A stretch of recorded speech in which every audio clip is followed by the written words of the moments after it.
Okay, so a lot of people, they get recalls. Oh, your key didn't work, this didn't work, that didn't work. Let me show you a couple of pro tips now. One of the most standard keys you're going to use is this common Lockwood key here. Very, very common. Okay, we normally hold this where it's held down the bottom. If you get a customer come back and they say, oh, my key didn't work, perhaps it's something to do with their lock and the way their lock operates.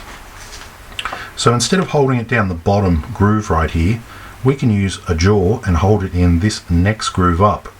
This will allow the key, when it goes into the lock, to recenter on the point that it's centering.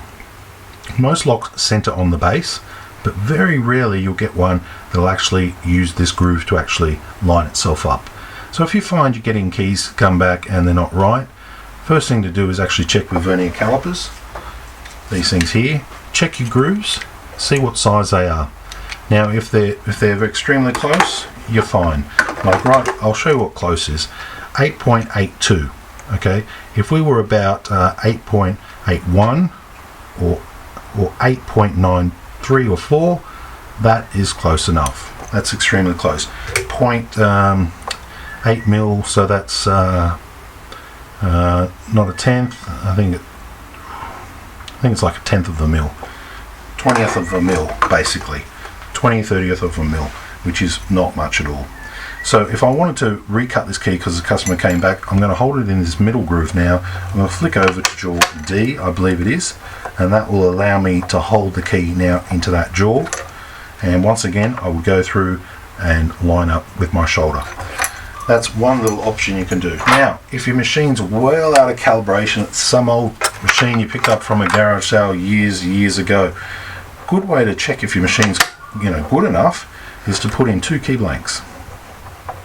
Put in 2 key blanks just like this, line them up just as you would a normal duplicate. Okay, drop it and do a cut. And what we're listening for is we want it to be the machine noise with no meat being taken off the key. Let's have a listen.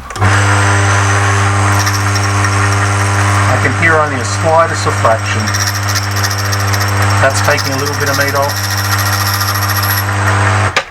Okay, now I can check my key and I can see that the blade has taken off about half of the paint off this particular key. So I know that that is spot on, that's close enough. If it was cutting the full width of the key, I would say no, this machine needs adjustment. If I really want to get precise, which some people do, you get vernier calipers over the top here, and I can see 8.76. Now I check in the section which I have cut, 8.8. Shouldn't be bigger. Let's check it. Zero them back in again. 8.70. Okay. Check in the same spot. 8.71. So 0.01 is the difference between these 2 keys. So I'm saying that's an extremely calibrated machine. I wouldn't need to touch that for probably 6 months, 4 months, depending on the amount of volume of keys you cut. At least 500 keys from now, easy. So don't start adjusting your machine if it doesn't need to be adjusted. Check it. If you're getting recalls on keys and they're not cutting right, check it in those 2 ways, and that will allow you to be able to know where you're roughly at and whether or not you need to do any adjusting.